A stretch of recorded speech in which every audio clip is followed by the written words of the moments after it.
lalaking may sugat sa mukha at nakabalabal. Pinipilit niya akong sumama sa kanya habang natutuwang tinitignan ng asawa kong nakahandusay. Ngunit mas lalong hinipit ang kanyang gapos. Gaano man kahirap ay tumakbo ako sa kanyang tagiliran, ngunit agad ako natumban ng lalaki. Sa mga sandaling iyon, ay nakakita ako ng hindi maipaliwanag sa mukha ng aking asawa. Ang kanyang itsura, ang kanyang biglang tingin sa akin, ang siyang nagsabi sa akin, "Bupus." Ang kislap sa kanyang mga mata ay hindi galit o puot. Isang malamig na liwanag lamang.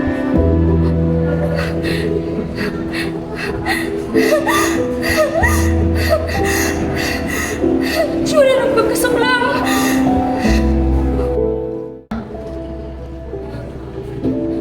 Ang asawa ko lang nakita kong nakatali po rin sa ugat ng sedro. Gaano man kahirap ay bumangon ako, ngunit ang talim ng kawayan.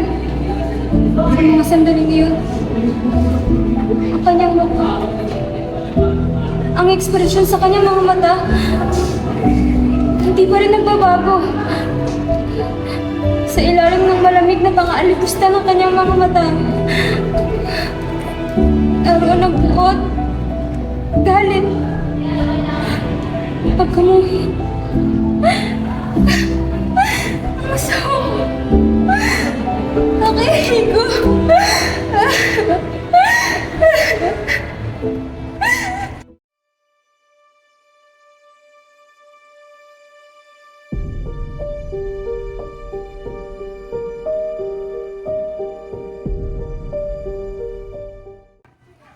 Ikaw ba ang pumatay kay Takahiko?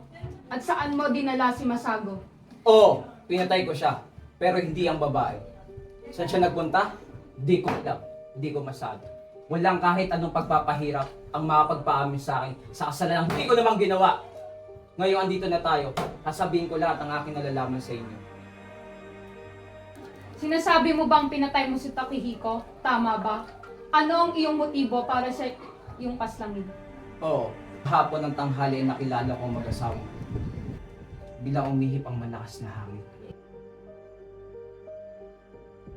Natanggal ang kanyang palabas sa mukha. Nakita ko ang kanyang mukha at ito'y maladyosa. Marahil ito ang dahilan kung bakit kailangan ko patayin ang kanyang asawa. Bakit parang napakadali lang sa inyo pumatay at pandinlang? Bakit? Para sa akin, ang pagpatay ay hindi na pala kasalanan gaya ng nasa isip mo. Kapag nahuli ang babae, kailangan patayin ng kanyang lalaki. At sa pagpatay, ginagamit ng aking espada. Ako lang ba pumapatay ng tao? Hindi ba't ikaw rin? Ginagamit mo ang espada. Ginagamit mo sa pagpatay, sa pagpapahirap.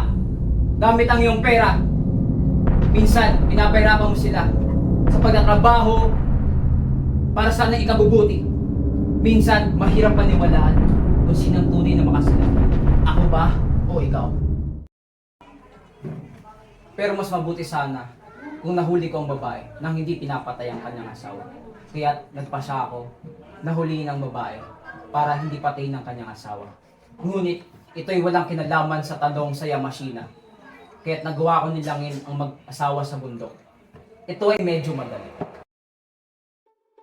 Ako ay naging kanilang kasama sa paglalakbay at sinabi ko sa kanila na mayroong isang lumang punso sa bundok doon at nang hinukay ko ito at nakakita ng maraming salamin at pangaspada, sinabi ko sa kanila na may ibinaon akong mga bagay sa isang kakahuyan sa likod ng bundok.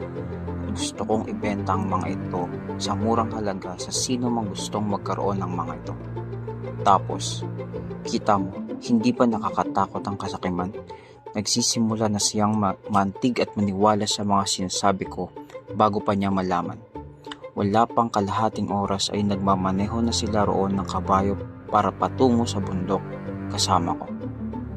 Nang dumating ang lalaki sa harap ng kakahuyan, sinabi ko sa kanila na ang mga kayamanan ay nakabaon dito at hiniling ko sa kanila na pumunta at tingnan.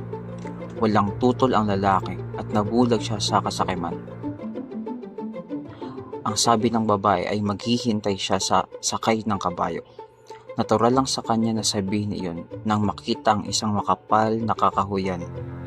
Upang sabihin sa iyo ang totoo, ang aking plano ay gumana ayon sa gusto ko, kaya pumunta ako sa kakahuyan kasama siya. Iniwan siyang mag-isa. Ang kakahuyan ay tila mga kawayan lamang ang distansya. Sa pagtulak sa aking daan patungo sa kakahuyan, sinabi ko sa kanyang isang pinaniniwalaang kasinungalingan na ang mga kayamanan ay nakabaon sa ilalim ng mga sidar. Pagdating namin doon, agad ko siyang hinawakan mula sa likod.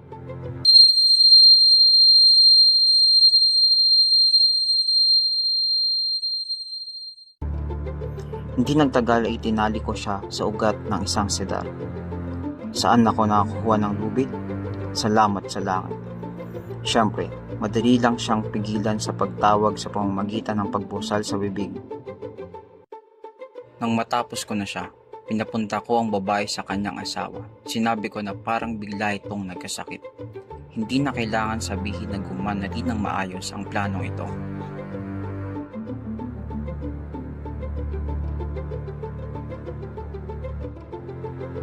Sa sandaling nakita niya ang kanyang asawa,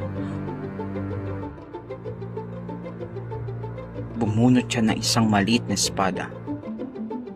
Hindi pa ako nakita ng babaeng ganito katindi ang ugali. Kung ako ay naging pabaya, sa tingin ko ay may tumusok na sa tagiliran ko. Pero ako, si Tadjomaro, kahit papaano ay napunan ko ang aking pagnanasa sa kanya nang hindi kinikitil ang buhay ng kanyang asawa.